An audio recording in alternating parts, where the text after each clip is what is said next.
Alright everybody, going to do a quick video today here on the tactics that the betting industry use to try and get you to bet more. So the first one is in-play markets. In-play markets are huge nowadays. Never used to get them years ago, and it is believed that 78% of people that bet in play have got a problem with gambling. That's a massive indicator that the betting industry are trying to prey on these people, because the amount of markets that you can get, there's obscure markets like will there be a throw in the next 5 minutes, I don't even know a lot of them probably nowadays. I mean, it's just ridiculous. They'll get you to bet on anything and it's aimed at the gambling addict. They'll give you stats on their website on like the last 5 times the team's played. It could be back to 1980 with the last time the team's played. A lot of the stats are totally irrelevant, but they'll give you them just so that you kind of get overloaded with stats. So it just makes you study it more, get more in depth into the gambling addiction. They know that, but they obviously put it on their sites for a reason, to try and get you hooked. So betting companies sponsor most big sporting events. So if you get, like, for example, the darts, every single darts event will be sponsored by Ladbrokes, Willie Hills, Betfair, Paddy Power. I mean, just have a look. Next darts event, have a look. It'll be everywhere. It'll be on the players' strips. It'll be on the boardings, it'll be on the half time, kind of like when they go off for a break.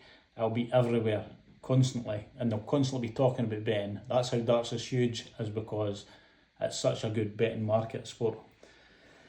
Another thing that came in fairly recently is you kind of got to build a bet, so you could build your own bet. It could be so you could pick maybe how many goals are getting scored, who wins, will a player score.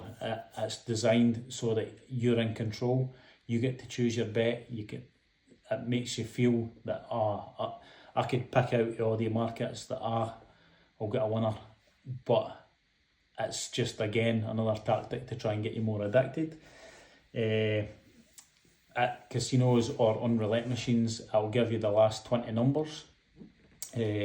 So I'll be randomly the 37 numbers that's on a roulette wheel, but realistically it could be the green zero can come out 100 times in a row.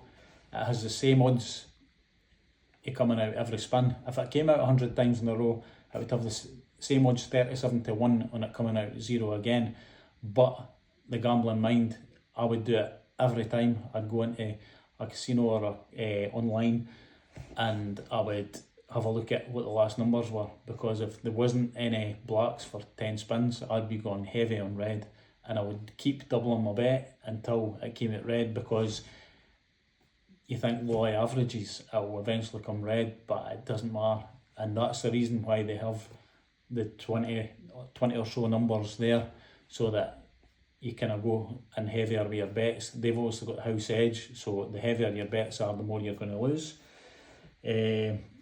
Another thing they do is they advertise in papers and on the internet and whatever if somebody wins.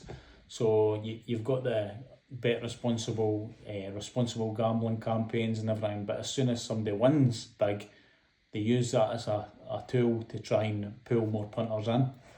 So it's like, oh, this person put a fiver on and got 60 grand, and it's like, oh, they want people to think, oh, I could do that as well. That person got lucky. Of course they got lucky. But the reason they're trying to advertise it is so they can get more people doing the kind of silly bets.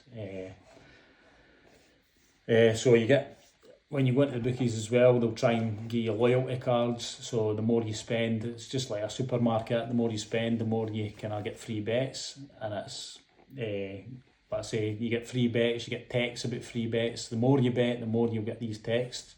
You'll get VIP schemes if you really go heavy into the betting.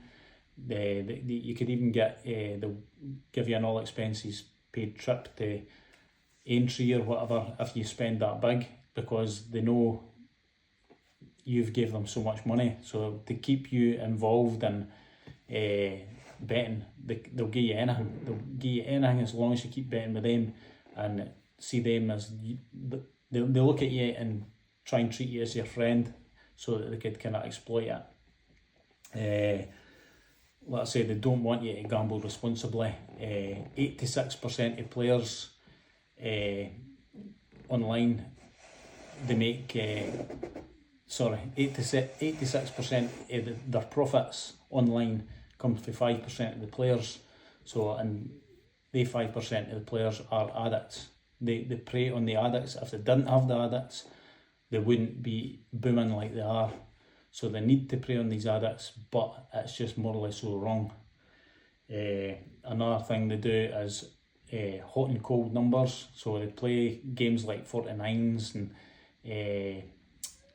lottery, and they'll tell you when the last time number 9 was out or whatever. Oh, it's been 200 draws since number 9's came out. So again, it's to try and exploit the kind of gambling mind, thinking, oh, it's not came out 200 times, it's got to come out soon. It's irrelevant. It's absolutely irrelevant information that they're giving you, but they're doing it to try and exploit you. There we go.